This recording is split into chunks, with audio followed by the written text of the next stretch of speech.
জীবনের পথে চলতে চলতে অনেক বাধা আসবে, তবে আমার চলার পথ আমি নিজেই তৈরি করি। অন্য কারোর কথায় থামার মানুষ আমি নই। So hello everyone, good evening. আমি এইমাত্র অফিস থেকে আইলাম। আসাই তারপরে আমার ডেইলি রুটিন, অফিস থেকে আগে জল খাইয়া তারপরে তোমার বাসন থাকে ওইটা ধুইয়া বোতল টোতল বুড়ে এসে তারপরে চান করি। তো চান না কইরা আমি একদমই কিছুই কাজ করতে পারি না। চান কইরা তারপরে পূজা টুজা দিয়া তারপরে গিয়ে আমি ফ্রি হই। তো সারাদিনের পরে ঘরে আইলে তো অনেক মেয়েদের অনেক কিছুই কাজ থাকে, টুকটাকি থেকে যায়। তো ঘরে এসে মেয়েদের কাজ তো শেষ নাই বলে আছে।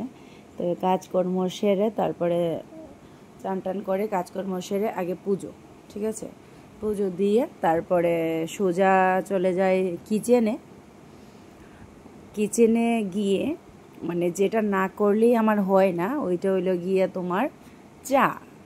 তারপরে সন্ধে পূজা দিলাম, দিয়ে আমি ডাইরেক্ট কিচেনে চলে গিয়ে চা করলাম। চা করে তারপরে চা খাইলাম। তারপরে গিয়ে আমার মাথাটা একটু ঠান্ডা হলো। আর জানি না আমার সাথে কেন এরকম হইতেছে, গত দুদিন ধরে আমার মনটা বেশি ভালো না। তো জানি না কে লিগা হঠাৎ এমন হয় না, দেখবে মন অনেক আপসেট হয়ে যায়। তো আমারও সেম, হঠাৎ করে মনটা একটু আপসেট, জানি না কেন। যাই হোক, ওটা সবারই থাকে।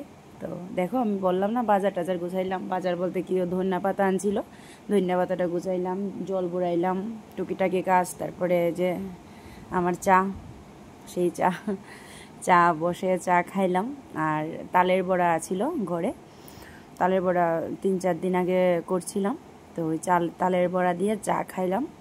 তারপরে ভিডিও এডিটিং করলাম। আমি তো এত ভালো ভিডিও করতে পারি না, তাও চেষ্টা করি তোমাদের সাথে শেয়ার করার জন্য। একটু ভিডিও করি, যদি ভালো লাগে অবশ্যই ফলো করে যাইও। এই হলো আমার ছোট্ট মোটো। আর হ্যাঁ, নাইটির মধ্যে সেফটি পিন দিকে কিন্তু আবার কেউ খারাপ পায় না। আমি এটা দেখছি না, সব মেয়েরাই এরকমই হয়, নাইটির মধ্যে সেফটি পিন, চুড়ির মধ্যে সেফটি পিন। চলো টাটা।